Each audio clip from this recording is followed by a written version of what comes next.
સાવરકુંડલામાં શ્રી રામ નવમીની ભવ્ય શોભાયાત્રા માટે કાર્યાલયનું ઉદ્ઘાટન સાવરકુંડલામાં શ્રી રામ જન્મોત્સવ સમિતિ દ્વારા આયોજિત શ્રી રામ નવમીની ભવ્ય શોભાયાત્રાની તૈયારીઓ પૂરજોશમાં ચાલી રહી છે। આ ભવ્ય શોભાયાત્રાના આયોજન માટે કાર્યાલયનું ઉદ્ઘાટન કરવામાં આવ્યું હતું। આ શુભ અવસરે શ્રી સત્યનારાયણ ભગવાનની કથાનું સુંદર આયોજન કરવામાં આવ્યું હતું। આ ઉપરાંત તારીખ 29 માર્ચ 2025ને શનિવારે સાંજે 9 વાગ્યા કલાકે હનુમાન ચાલીસાના પાઠનું સુંદર આયોજન કરવામાં આવ્યું છે।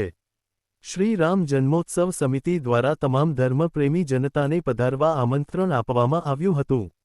આ શોભાયાત્રા છેલ્લા ઘણા વર્ષોથી નિયમિત રીતે રામનવમીના પવિત્ર દિવસે ભવ્ય અને દિવ્ય રીતે સાવરકુંડલા નગરમાં શોભાયાત્રા કાઢવામાં આવે છે, જેમાં તમામ ધર્મપ્રેમી હજારોની સંખ્યામાં ઉત્સાહભેર જોડાય છે। આ શોભાયાત્રામાં ભગવાન શ્રી રામના જીવનની ઝાંખી દર્શાવતા વિવિધ ફ્લોટ્સ તેમજ વિવિધ સમાજોના ફ્લોટ્સ અને રજવાડે જે તેમજ વિવિધ ભજન મંડળીઓ, વિવિધ સંસ્થાઓ અને ઢોલ નગારાના તાલે ભક્તો રામ ભક્તિમાં લીન થશે। તેમજ સાથોસાથ શોભાયાત્રા દરમિયાન વિવિધ સ્થળોએ શરબત, છાશ અને પ્રસાદનું વિવિધ મંડળો દ્વારા સેવા પૂરી પાડવામાં આવશે। સાવરકુંડલા શહેરના મુખ્ય માર્ગો પરથી પસાર થતી આ શોભાયાત્રામાં હજારો ભક્તો જોડાશે।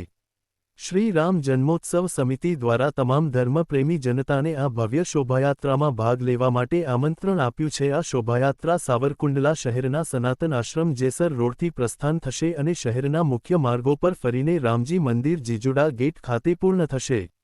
આ શોભાયાત્રા સાવરકુંડલાના નગરજનો માટે એક મહત્વપૂર્ણ ધાર્મિક ઉત્સવ અને સાવરકુંડલાની સંસ્કૃતિનો ભાગ છે।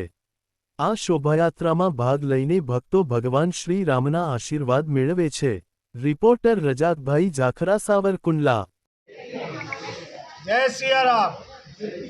રામનવમીની શોભાયાત્રાનું કાર્યાલય અત્યારથી રામ જન્મ મહોત્સવનું કાર્યાલય ચાલુ થઈ ચૂક્યું છે। આજે સત્યનારાયણની કથા કરવામાં આવી। આવતા શનિવારે હનુમાન ચાલીસાના પાઠ રાખવામાં આવે છે। સાવરકુંડલાની તમામ ધર્મપ્રેમી જનતાને એક જાહેરાત કરવામાં આવે છે કે અહીંયા કાર્યાલય ઉપરથી ધજા પતાકાઓ મળશે। સમગ્ર કુંડલાને સારી રીતે શણગારવામાં આવે। દરેક પોતપોતાના વિસ્તારમાં રસ લઈ અને રામ જન્મ મહોત્સવ નિમિત્તે શણગારે અને દરેક ધર્મપ્રેમીઓ રામ નવમીના દિવસે જે શોભાયાત્રા નીકળે એમાં દિલથી બધા જ હાજર રહે, બધા શોભાયાત્રામાં ભળે અને આપણા પરમ કૃપાળુ પરમાત્માના જન્મોત્સવની દિવ્ય ભવ્ય શોભાયાત્રાનું આપણે નિર્માણ